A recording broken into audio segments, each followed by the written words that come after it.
সমুদ্রের গর্জন, লাল কাঁকড়া, জেলিফিশ সত্যি মনকে এখানে আটকে রাখে। অনেকটা সুউচ্চে আমরা দাঁড়িয়ে, একই সমুদ্রের এক এক জায়গায় এক এক রূপ দেখা যায়। দক্ষিণ প্রান্তের শেষ বিন্দুতে আমরা দাঁড়িয়ে। এত সুন্দর প্রকৃতি আমাদের বাংলাদেশে। আমার মন বসে না শহরে, পৃথিবীর দীর্ঘতম সমুদ্র সৈকতের নাম শুনলেই সবার আগে মনে আসে কক্সবাজারের কথা, যা বাংলাদেশের পর্যটন তালিকায় শীর্ষে অবস্থান করছে। হ্যাঁ প্রিয় দর্শক, আজ আমি এসেছি সেই জায়গায়, বাংলাদেশের দক্ষিণ প্রান্তে থাকা হৃদয়ের অপূর্ব সৌরভ, যেখানে পাহাড় মিশেছে সাগরের সাথে। সেখানে দাঁড়িয়ে আছে পৃথিবীর দীর্ঘতম সমুদ্র সৈকত কক্সবাজার।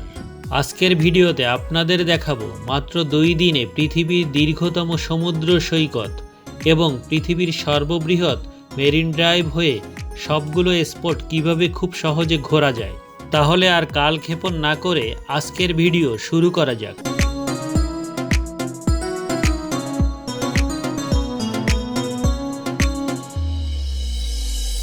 আমার কক্সবাজার ভ্রমণ যাত্রা শুরু করছি ঢাকার আরামবাগ থেকে। আমি যাচ্ছি সেন্ট মার্টিন স্লিপিং এই বাসটিতে করে, যার ভাড়া পড়েছিল 1400 টাকা। কক্সবাজারগামী বিভিন্ন ক্যাটাগরির বাস ভেদে ভাড়া পড়বে 800 টাকা থেকে 2000 টাকা পর্যন্ত। তবে সেক্ষেত্রে একটু দামাদামি করতে ভুলবেন না। আল্লাহর নাম নিয়ে রাত 11:10 শুরু করলাম আমাদের কক্সবাজার যাত্রা। বেশ কিছুক্ষণ চলার পর আমাদের বাস যাত্রা বিরতি দিল কুমিল্লায় হোটেল তাজমহলে। যাত্রা বিরতির হোটেলগুলোতে খাবারের বিল অনেকটা চওড়া হয়, তাই মূল্য তালিকা দেখে খাবার গ্রহণের জন্য অনুরোধ রইল। দীর্ঘ সময় এবং ফ্রেশ একটা ঘুম দিলাম। এখন ঘড়িতে সকাল 8:10 বাজে। বাস থেকে নেমে পড়লাম কলাতলির ডলফিন মোড়ে। এটা আমার 6ষ্ঠবারের মতো কক্সবাজার ভ্রমণ। ডিয়ার ভিউয়ার্স, একটা সতর্কবাণী হলো, হোটেল খোঁজার ক্ষেত্রে কারো সাহায্য নেবেন না। সরাসরি প্রত্যেকটা হোটেলের রিসিপশনে গিয়ে সরাসরি ম্যানেজারের সাথে কথা বলে রুম দেখে দামাদামি করে রুম নেবেন। 1000 টাকার বিনিময়ে এই রুমটি একদিনের জন্য ভাড়া করলাম। আমি হোটেল নিলাম সুগন্ধা পয়েন্টের মেইন রোডে হোটেল শামস প্লাজা। হোটেলে ফ্রেশ হয়ে নিচে নেমে হালকা নাস্তা সেরে নিলাম। এবার যাব সুগন্ধা বিচে ইচ্ছে মতো ঝাপাঝাপি করতে। প্রিয় দর্শক, আজকের এই পর্বটা একটু বড় হবে, তবে আজ এবং কাল এই 2 দিনের একটা মিনিটও নষ্ট করব না। আপনাদের দেখাবো ভিন্ন রকম এক কক্সবাজার, যার পুরোটা দেখলে আমি নিশ্চিত করে বলতে পারি কক্সবাজার সম্পর্কে সকল ধারণা আপনার মনে গেঁথে যাবে সূক্ষ্মভাবে। এটা সুগন্ধা বিচ। সুগন্ধা বিচ হলো কক্সবাজারের অন্যতম জনপ্রিয় সমুদ্র সৈকত। এখানে আসলে যে কোনো মানুষের ফিরে যেতে হবে শৈশবে। আমিও তার ব্যতিক্রম নই, তাই তো আমিও মেতে উঠি জলকেলির আড্ডায়।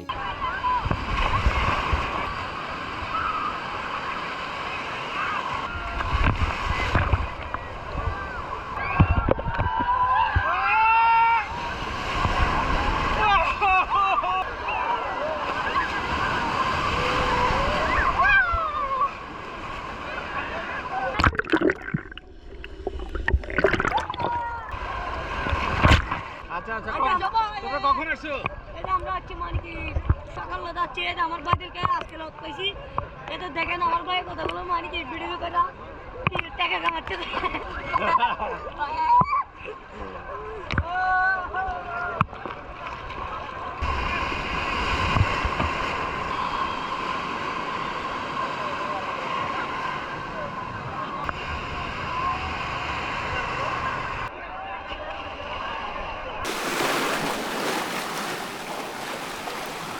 ডিয়ার ভিউয়ার্স, দীর্ঘ 2.5 ঘন্টা ঝাপাঝাপির পর হোটেল রুমে গিয়ে ফ্রেশ হয়ে আবারও চলে এলাম সুগন্ধার পাড়ে দাঁড়িয়ে মনোমুগ্ধকর দৃশ্য সূর্যাস্ত দেখার জন্য।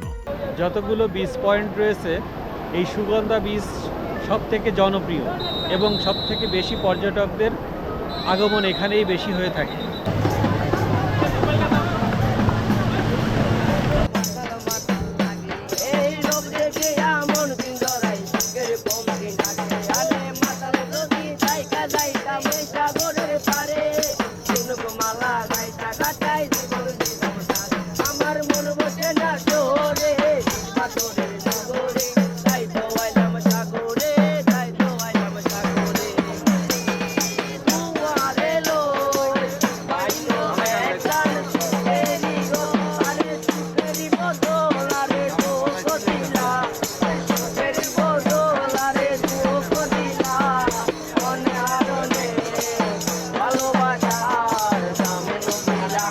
সুগন্ধার সূর্যাস্ত দেখা শেষে সরাসরি চলে এলাম কক্সবাজার শহরের টেকপাড়ায় অবস্থিত বার্মিস মার্কেটে। এটি একটি বিশেষ ধরনের বাজার। এখানে প্রসাধনী সামগ্রী থেকে শুরু করে লুঙ্গি, চাদর, চকলেট, বাদাম, আচার এবং শুটকি সহ পাওয়া যায় বার্মা থেকে আগত বিভিন্ন প্রোডাক্ট। বার্মিস মার্কেট আচারের জন্য বিশেষভাবে বিখ্যাত।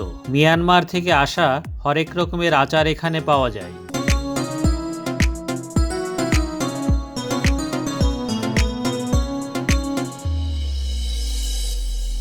শুটকি প্রেমীরা এখানে আসতে মোটেও ভুল করেন না কক্সবাজার আসলে।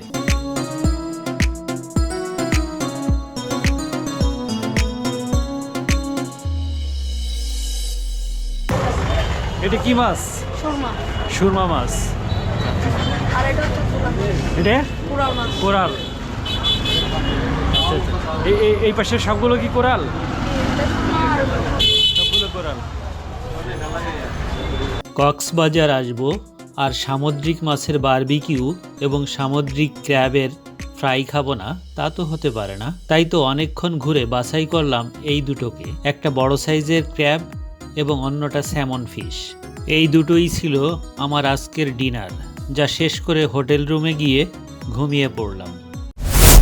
আজ আমার কক্সবাজারের দ্বিতীয় দিন। আজ যাব এখান থেকে টেকনাফ অর্থাৎ মেরিন ড্রাইভের 80 কিলোমিটার রাস্তা ধরে দুপাশের চোখ জুড়ানো দর্শনীয় স্থানগুলো দেখতে দেখতে চলে যাব বাংলাদেশের শেষ বিন্দুতে। তাই কলাতলি মোড় থেকে 2000 টাকা দিয়ে ভাড়া করলাম সারাদিনের জন্য একটি সিএনজি। যাওয়া আসা এবং সবগুলো স্পট ঘুরে দেখাবে এই শর্তে। এটি মেরিন ড্রাইভ, যা পৃথিবীর দীর্ঘতম মেরিন ড্রাইভ সড়ক নামে পরিচিত।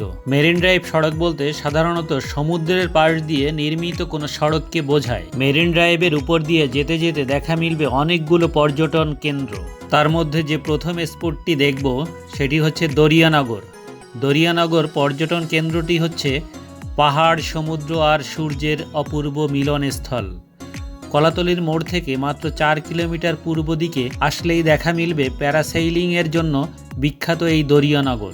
জেনে রাখা ভালো, প্যারাসেইলিংয়ের জন্য 2000 টাকার রাইডে শুধু আকাশে উড়ায়, আর 2500 টাকার রাইডে আকাশে উড়ানোর পর নিচে সমুদ্রের পানিতে পা স্পর্শ করিয়ে আবার আকাশে উড়ানো হয়। সকল ক্ষেত্রেই 5 থেকে 10 মিনিট সময় পর্যন্ত এবং 300 থেকে 500 ফিট পর্যন্ত উপরে উঠানো হয়।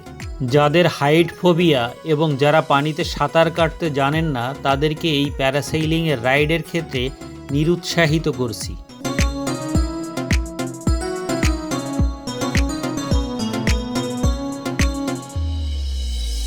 কাকড়া আর আমি দৌড় প্রতিযোগিতায় কাকড়াই ফার্স্ট।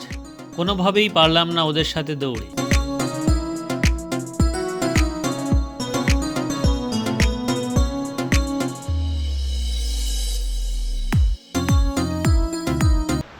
এটা হচ্ছে লাল কাঁকড়ার বীজ। কতটা নৈসর্গিক আসলে এটা স্বচক্ষে না দেখলে মানুষ বিশ্বাস করার মতো না যে এত সুন্দর প্রকৃতি, চোখ জুড়ানো দৃশ্য। একদিকে সুবিশাল পাহাড়, অন্যদিকে লাল কাঁকড়া এবং সমুদ্রের গর্জন, ঢেউ একের পর এক আছড়ে পড়ছে।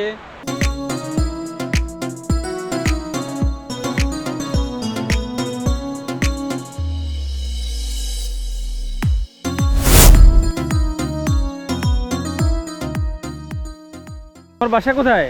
ওইখানে। তোমার নাম কি? সালমা। সালমা, তুমি কি করো? মালা বিক্রি করি। মালা বিক্রি করো? হ্যাঁ। স্কুলে যাও? না, এখানে স্কুল নাই, এত কাছে। আশেপাশে স্কুল নাই? তোমার বাবা আছে? বাবা মারা গেছে। আম্মা আছে? আম্মু অসুস্থ। অসুস্থ? আচ্ছা, তোমরা কয় ভাই বোন? ছোট দুইটা ভাই, আমার বড় একটা আপু আছে। বড় কি আছে? আপু। আপু? আপু কি করে? মালা গেছি দে। ও, মালা গেঁথে দেয়। আচ্ছা আচ্ছা আচ্ছা। কাঁকড়া যে এত দ্রুত দৌড়াইতে পারে এটা আসলে আমার জানা ছিল না। ওরা মানুষ দেখলে ভয়ে দৌড়ে ওদের গর্তে ঢোকার চেষ্টা করে। তারপরে যতটুকু দেখানোর চেষ্টা করছি।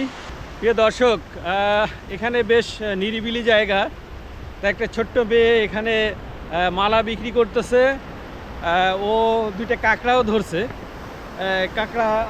কাঁকড়া আমি দাবড়িয়ে ওদের ধরা পাইনি, কিন্তু ও ঠিকই দৌড়ে দুইটা কাঁকড়া ধরে আমাকে দেখাচ্ছিল।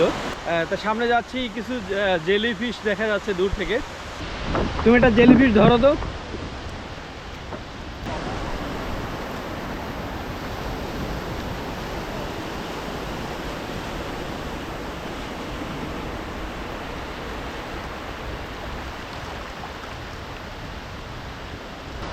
এখানে দুটা বাইক করছি, এগুলো বাসা লয়ে গেছে পানিয়ে।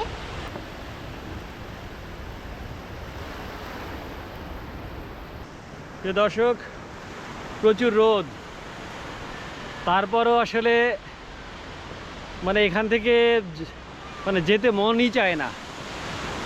সমুদ্রের গর্জন, লাল কাঁকড়া, জেলিফিশ সত্যিই মনকে এখানে আটকে রাখে। তারপরও প্রত্যেকটা স্পট ঘুরতে হবে, তাই এখান থেকে এই মুহূর্তে আমরা চলে যাচ্ছি।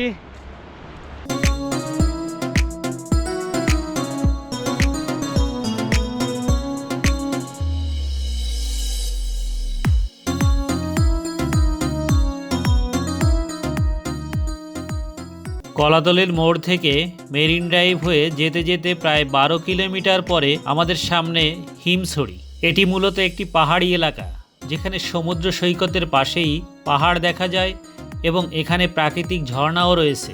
এখানের পাহাড়ের চূড়ায় ওঠা যায় মাত্র 35 টাকা টিকিট মূল্যে। চূড়ায় উঠলে একদিকে বঙ্গোপসাগর, অন্যদিকে সবুজে ঘেরা বছরের সবটুকু সময় জুড়ে, অর্থাৎ চিরহরিত বন। হিমছড়ির পর অল্প কিছু দূর যেতেই চোখে পড়বে ফানফেস্ট বিচ। এই বিচের বিশেষত্ব হলো রাস্তার ডান দিকে কাঠের পোল পার হলে ঝাউ বাগান এবং বাঁ পাশে দৃষ্টিনন্দন সুউচ্চ পাহাড়। ফানফেস্ট বিচ প্রায় 200 হেক্টর জমির উপর 2018-19 সালের দিকে প্রায় 50,000 ঝাউবন এখানে বপন করা হয়। মিনি বান্দরবন। কক্সবাজারের মেরিন ড্রাইভ ধরে ইনানির দিকে যেতে যেতে সামনে পড়বে উখিয়ার রেজুখাল সেতু। সেতুর পূর্ব পাশে বিজিবির চেকপোস্ট, তার কিছুটা পাশেই রয়েছে মিনি বান্দরবন। এটা আমার কাছে হিমছড়ি থেকে কোনো অংশে অ্যাডভেঞ্চার কম মনে হচ্ছে না। অনেকটা সুউচ্চে আমরা দাঁড়িয়ে। মিনি বান্দরবন খ্যাত কক্সবাজারের মিনি বান্দরবন আসলে সত্যি চারিদিকে বেশ চিরহরিত বন, দেখার মতো। আসলে স্বচক্ষে না দেখলে কোনোভাবেই এটার সৌন্দর্য উপভোগ করা সম্ভব না।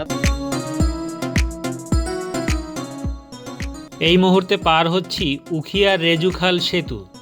এই সেতুটি অনেক পুরনো এবং খুব কম প্রশস্ত, তবে আসার কথা হচ্ছে পাশেই নতুন করে আধুনিক মানের প্রশস্ত সেতু তৈরি করা হচ্ছে। রেজুখাল সেতু পার হতেই হাতের ডান পাশে দেখা মিলল এমন দোলনা, যেখানে 20 টাকার বিনিময়ে 5 মিনিট সময় পার করে গেলাম।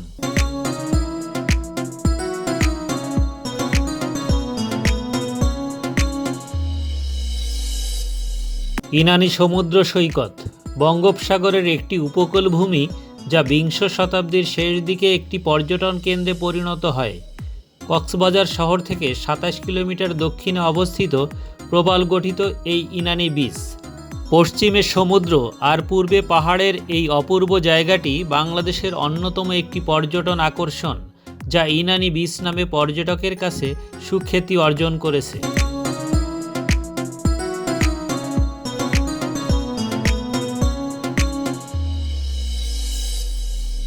ইনানি বিচের পর সামনে একটু যেতেই চোখে পড়বে সেন্ট মার্টিনগামী জাহাজের জেটিঘাট। এখান থেকে পর্যটকবাহী জাহাজগুলো সকালে সেন্ট মার্টিনের উদ্দেশ্যে ছেড়ে যায় এবং সন্ধ্যায় ফিরে আসে।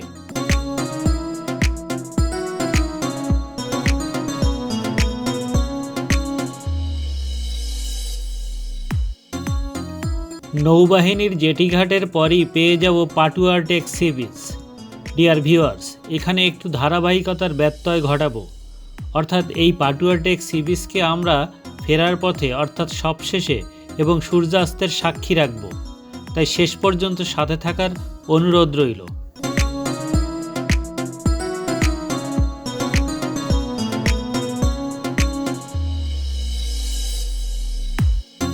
অনেক পর্যটকই সময়ের অভাবে এবং দীর্ঘ পথ আসা যাওয়ার জার্নির ভয়ে এই পাটুয়ার টেক পর্যন্ত ভ্রমণ শেষ করে দেয়, কিন্তু আমার কাছে মনে হয়েছে কক্সবাজারের আসল সৌন্দর্য এই পাটুয়ার টেকের পর থেকে শুরু। যা টেকনাফের 0 পয়েন্ট পর্যন্ত বিস্তৃত। চলুন এক এক করে শুনব সেই অজানা সৌন্দর্যের গল্প।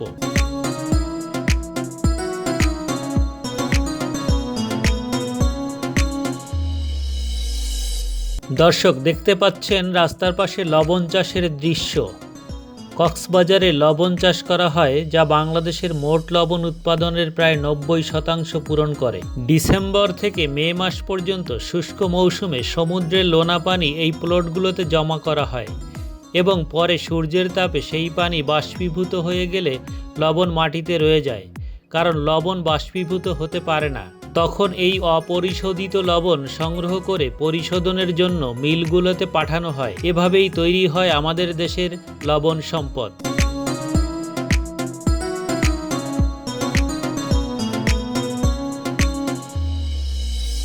2020 সালে 31 জুলাই রাত 9টায় কক্সবাজারের টেকনাফে মেরিন ড্রাইভ সড়কের শামলাপুর চেকপোস্টে পুলিশের গুলিতে বাংলাদেশ সেনাবাহিনীর অবসরপ্রাপ্ত মেজর সিনহা মোহাম্মদ রাশেদ খান নিহত হন।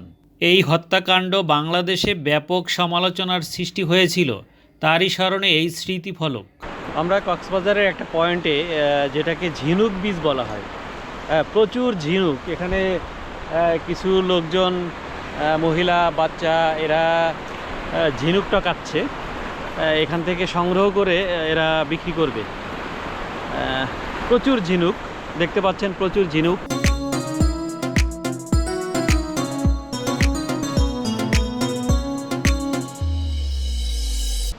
সত্যি আল্লাহর অপূর্ব সৃষ্টি।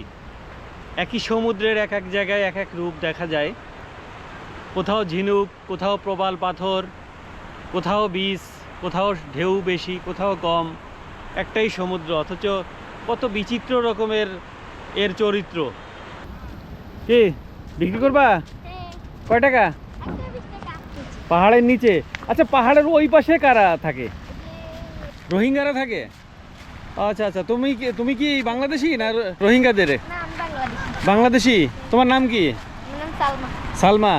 আচ্ছা, এখানে কি ঝিনুক কতক্ষণ টকাও? সকালে কয় টাকা হয়? 100-200? ভালো তো। ঝিনুক বিচের পাশে যে প্রবাল পাথরের বীজটা দেখা যাচ্ছে, এটা আসলে একটা ব্যতিক্রমধর্মী পাথর মনে হচ্ছে এখানে কংক্রিটের মতো আটকে আছে আর কি। পাথরগুলো প্রচণ্ড ধারালো। পাহাড় না সমুদ্র, এই প্রশ্নের উত্তর দেওয়া সত্যি কঠিন হয়ে যাবে যদি আপনি টেকনাফের কাছাকাছি মেরিন ড্রাইভে অবস্থান করেন। এর আগে আমি যতবার কক্সবাজার এসেছি, আমার পাটুয়ার টেক পর্যন্ত শেষ গন্তব্য ছিল। এবার মনে জোর নিয়ে খুব সকালে বের হয়েছি। যত সময় লাগুক, যত কষ্ট হোক, ফিরতে যত রাত হোক, বাংলাদেশের দক্ষিণের শেষ বিন্দুতে পা স্পর্শ করাবই ইনশাল্লাহ। মাশাল্লাহ, যত সামনে যাচ্ছি তত অবাক দৃষ্টিতে দেখছি রাস্তার দুপাশের বিধাতার অপূর্ব সৃষ্টি।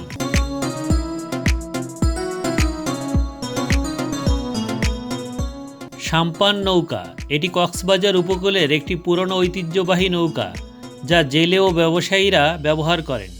দেখতে খুবই আকর্ষণীয়, বিভিন্ন রঙে রাঙানো, যা পর্যটকদের দারুণভাবে আকর্ষণ করে। সোনারপাড়া ও সাবরাং সৈকতে এই সাম্পানগুলো এখন প্রধান আকর্ষণ।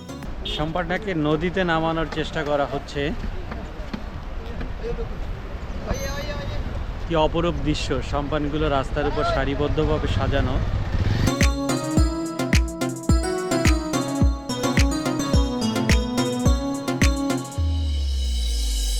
অবাক হচ্ছিলেন রাস্তায় কেন সাম্পান? এবার দেখাবো সাবরাং 0 পয়েন্টের একটু আগে সাম্পান দিয়ে মাছ ধরার দৃশ্য।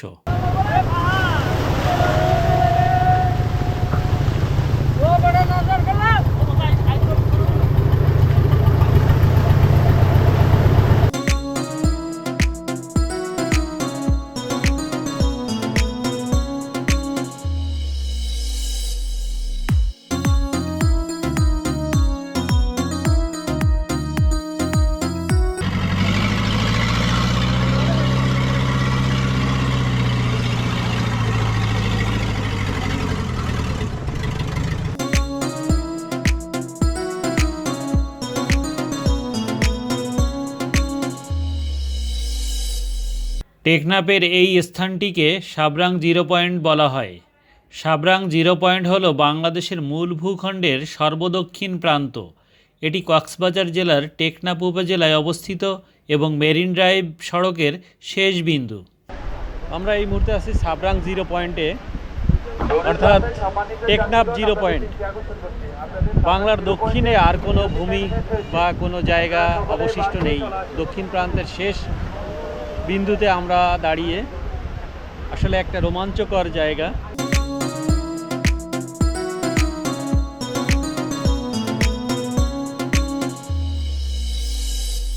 ডিয়ার ভিউয়ার্স, ভিডিওর মাঝে বলেছিলাম পাটুয়া টেক সি বিচকে আমরা সবশেষে এক্সপ্লোর করব, তাই এখন সরাসরি এখান থেকে চলে যাচ্ছি পাটুয়া টেক সি বিচ। সাথেই থাকুন।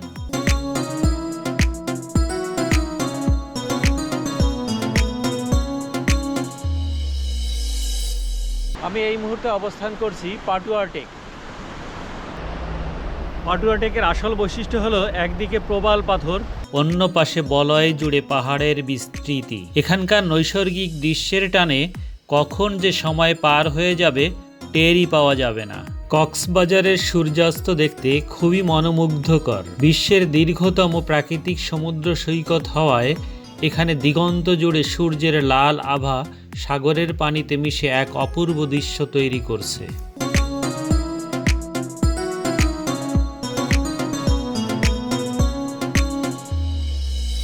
ক্যামেরার চার্জ শেষ হয়ে যায়, মেমোরি কার্ডের এমবি শেষ হয়ে যায়, কিন্তু ঘোরা শেষ হয় না, আনন্দ শেষ হয় না।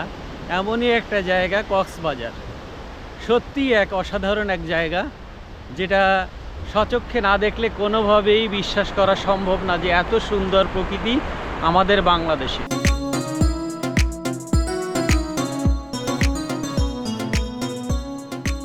কক্সবাজারকে শুধু দৈর্ঘ্যের জন্যই নয়, তার অপার সৌন্দর্যের জন্য পৃথিবী জুড়ে ভ্রমণপ্রেমীদের স্বপ্নের ঠিকানা বলা হয়। তাই আমারও এই 2টা দিন কাটলো স্বপ্নের মতো সুন্দর। তাই এই স্বপ্নের ঠিকানার বার্তা পৌঁছে যাক পৃথিবীর এক প্রান্ত থেকে অন্য প্রান্তে, এই আশা ব্যক্ত করে আজকের মতো বিদায় নিচ্ছি কক্সবাজার থেকে। দেখা হবে পরবর্তী নতুন কোনো বিশেষ ব্লগে। সেই পর্যন্ত সকলে সুস্থ থাকুন, নিরাপদে থাকুন, এই শুভকামনায় আল্লাহ হাফেজ।